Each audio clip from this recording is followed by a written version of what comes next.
আশা করি সকলে ভালো আছেন। একটা বিষয় নিয়ে আসলে আপনাদের সামনে আমি আহ, একটা বক্তব্য উপস্থাপন করছি এই কারণে যে ইদানিং একটা বিষয় শোনা যাচ্ছে যে দেনমোহরের বিষয়।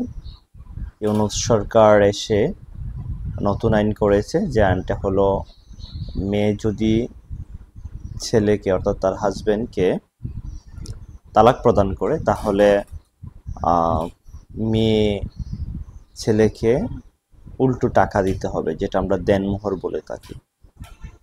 দেখুন, এই ধরনের কোনো আইন তৈরি করা হয় না, আর এবং এই ধরনের আইনের কোনো ভিত্তি নেই।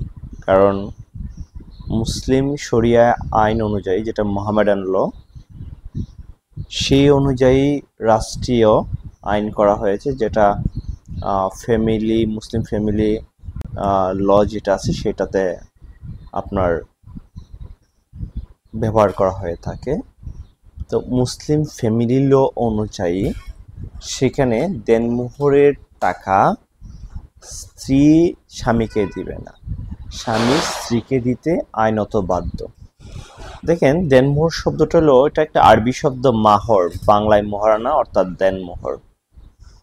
বিবাহ বন্ধনের যে অন্যতম একটা গুরুত্বপূর্ণ বিষয় সেটা হলো দেনমোহর নির্ধারণ করা। দেনমোহর নির্ধারণটা হলো হয় স্বামীর তার আর্থিক অবস্থান দিক থেকে বিবেচনা করে, স্ত্রীর ফ্যামিলি স্ট্যাটাস বিবেচনা করে এটা নির্ধারণ করা হয়। তবে সেটা অত্যধিক কত হবে সে বিষয়ে কোনো নির্ধারণা না থাকলেও সর্বনিম্ন কত হবে সেটা বলা আছে, সেটা হলো 10 দিরহাম। অর্থাৎ আপনি যদি রূপা হিসাব করেন তাহলে 2.75 বড়ি। আর রূপা, সে তুলা রূপা, সরি বড়ি না, এটা তুলা হবে, 2.75 তুলা রূপার সমমূল্য, এটা সর্বনিম্ন নির্ধারণ করা আছে। কিন্তু সর্বোচ্চ কতটুকু হবে সেটা নির্ধারণ হবে আপনার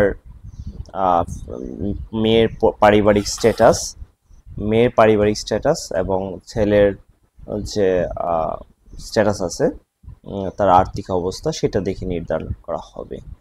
এখন দেখা গেল যে আমরা অনেকেই দেনমোহরের টাকাটা নগদে আমরা পরিশোধ করি না। কিন্তু দেখেন, এই বিষয়ে আপনি মুসলিম বিবাহ ও তালাক নিবন্ধন বিধিমালা 2009-এর যে আইনটা আছে, সেই আইনের 27-এর 1 ধারা মতে বিবাহ নিবন্ধন ফরমের ঘতে তথা কাবিননামা কমিক নং 13, 14, 15, 20 কলামে নির্ধারিত দেনমোহরের পরিমাণ, দেনমোহরের পরিশোধ করার কথা উল্লেখ আছে। হ্যাঁ, তো দেনমোহর একটা মেয়ের অধিকার। এইটা থেকে একটা মেয়েকে অর্থাৎ তার স্ত্রীকে তার হাজবেন্ড কোনোভাবে বঞ্চিত করার কোনো সুযোগ নাই। কোনো হাজবেন্ড যদি তার স্ত্রীকে দেনমোহর থেকে বঞ্চিত করার উদ্যোগ গ্রহণ করে, তাহলে ওনার স্ত্রী পারিবারিক আদালতে, ফ্যামিলি কোর্টে উনি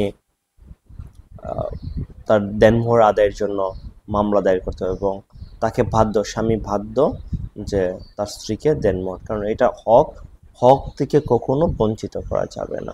সুতরাং যে একটা গুজব তৈরি হয়েছে যে স্ত্রী যদি তার স্বামীকে তালাক দেয় তাহলে উল্টো টাকা দিতে হবে, এই ধরনের কোনো ভিত্তি নেই, এই ধরনের কোনো আইন তৈরি করা হয় নাই। আপনার গুজবে কান দিবেন না। যদি আপনার কোনো আইনগত সমস্যায় কোনো সময় মনে করেন যে বুঝতেছেন না, আপনার নিকটস্থ যে কোনো একজন লয়ারের সাথে বুঝবেন। লয়ারের কাছে গেলে অবশ্যই আপনি সঠিক পরামর্শ পাবেন। ধন্যবাদ।